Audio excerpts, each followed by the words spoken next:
Bismillahirrahmanirrahim. Assalamualaikum warahmatullahi wabarakatuh. Perkenalkan, saya Dina Parawati dari Pendidikan Islam Anak Usia Dini. Halo teman-teman, di sini kalian udah pada kenal belum sama yang namanya virus baru? Virus baru yaitu virus corona. Anak-anak yang pintar, soleh dan solehah, kalian sudah kenal belum sama yang namanya virus corona?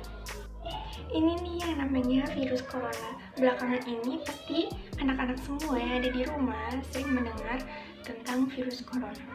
Virus corona itu nama lainnya adalah COVID-19. Nah, belakangan ini dia sering sekali berpergian, bahkan dia bisa pergi sampai keliling dunia loh. Dia adalah virus yang bisa membuat kita semua sakit, bahkan anak-anak juga bisa terkena oleh virus corona. Nah, makanya kalian harus hati-hati dan kalau bisa diam di dalam rumah. Gejala pada umumnya yaitu bisa demam, bisa batuk, kering, bisa sesak nafas, dan bisa juga diikuti oleh pusing, nyeri badan, dan juga diikuti dengan rasa lelah. Nah, virus ini juga bisa menular loh, tapi tenang aja, soalnya virusnya nggak akan nular kalau teman-teman bisa jaga kebersihan teman-teman. Nah, virus akan lari dan takut dari teman-teman kalau teman-teman sudah menjaga kebersihan diri teman-teman. Yang pertama, yang harus dijaga kebersihannya yaitu cuci tangan menggunakan air mengalir. Yang kedua, teman-teman harus makan makanan yang sehat. 4 sehat, 5 sempurna. Nah, untuk yang ketiga, kalian harus istirahat yang cukup supaya corona mental dan nggak mau datang ke tubuh kalian. Nah, karena adanya pandemi ini, pasti teman-teman semua sekolahnya dirumahkan kan? Otomatis teman-teman diberikan tugas masing-masing oleh guru dari sekolah masing-masing. Nah, untuk yang pertama yaitu perkembangan fisik motorik. Fisik motorik itu ada motorik halus dan motorik kasar. Untuk motorik halus, teman-teman bisa menggambar, mewarnai di rumah, bisa menggunakan majalah yang teman-teman punya di rumah, atau bisa menggunakan kertas HVS yang kosong, buku gambar.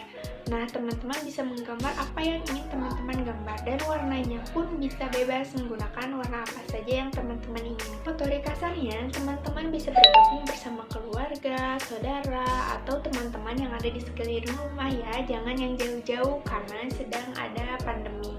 Seperti bermain berlari, lomba lari, atau bermain sepak bola. Untuk perkembangan kognitif dan bahasa, yang pertama yaitu kognitif. Kognitif bisa dipraktekkan di rumah menggunakan alat dan bahan yang ada di rumah juga, seperti video berikut.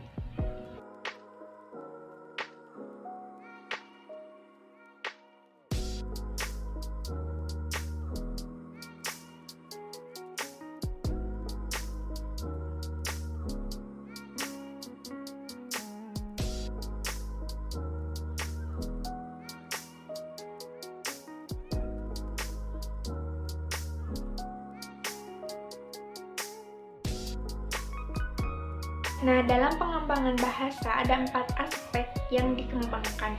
Yang pertama itu menyimak, yang kedua berbicara, yang ketiga membaca, dan yang keempat menulis. Nah, untuk yang pertama yaitu menyimak. Di rumah bisa diberikan video dari YouTube atau dari media manapun. Video contohnya seperti video 25 Nabi. Nah, anak-anak akan menyimak video tersebut. Yang kedua itu berbicara. Berbicara pasti semua anak usia dini juga sudah bisa berbicara melalui percakapan bersama teman-temannya, bersama ibu, bersama ayah, bersama saudara-saudaranya di rumah. Yang ketiga adalah membaca. Membaca itu bisa dilakukan di rumah dengan mengenalkan huruf-huruf terlebih dahulu, dengan menggunakan tepukan. Contohnya seperti tepuk hari Senin. Tepuk hari Senin. S E N I N, dibaca Senin. Nah, seperti itu contoh tepukan agar anak bisa giat dalam membaca. Nah, untuk yang keempat yaitu menulis. Menulis bisa diajarkan di rumah oleh orang tua. Contohnya bisa menggunakan majalah yang ada titik-titiknya. Nah, untuk perkembangan sosial emosional bisa diajarkan di rumah. Contohnya seperti anak usia dini kan sering sekali meniru ya. Nah, orang tua memberikan contoh yang baik kepada anak usia dini. Contohnya seperti bagaimana cara makan sendiri, bagaimana cara minum sendiri, bagaimana cara memakai baju sendiri, bagaimana cara melapas baju sendiri, bagaimana cara merapihkan sesuatu, dan bagaimana cara untuk membersihkan sesuatu. Nah, proses tersebut bisa dilakukan setiap hari berulang-ulang, bahkan bisa dilakukan dengan berjam-jam agar dapat terus diingat oleh anak sampai dewasa nanti. Nah, untuk kemampuan majemuk atau perkembangan majemuk, contohnya seperti kemampuan logika matematik. Nah, bunda-bunda di rumah bisa menggunakan permainan congklak. Nah, jadi bisa bermain sambil belajar. Nah, dalam permainan congklak itu harus dihitung biji-biji congklaknya. Otomatis anak-anak akan berhitung biji-biji congklak dalam setiap bulatan-bulatan yang ada di dalam congklak. Nah, untuk menemukan bakat khusus atau minat anak, bunda-bunda di rumah bisa stimulasi anak-anak menggunakan media video dari YouTube atau media video dari manapun yang harus diperhatikan oleh bunda juga. Jadi nontonnya berdua bersama bunda. Misalnya olahraga. Bunda memperlihatkan olahraga-olahraga, bisa memperlihatkan tarian-tarian, bisa memperlihatkan dan memperdengarkan musik-musik.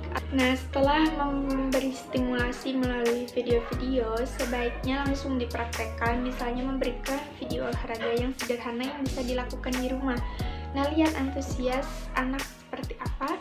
Misalnya memberi dua video yang berbeda, yang pertama itu tentang olahraga dan yang kedua itu tentang tari. Nah, saat dipraktekkan tentang olahraga, anak hanya mengikuti contoh satu kali saja dan tidak fokus. Nah, untuk yang kedua, video yang kedua yaitu tari, saat dipraktekkan anak malah lebih semangat, dan dari situ kita bisa lihat bahwa anak lebih minat dan lebih berbakat dalam bidang apa.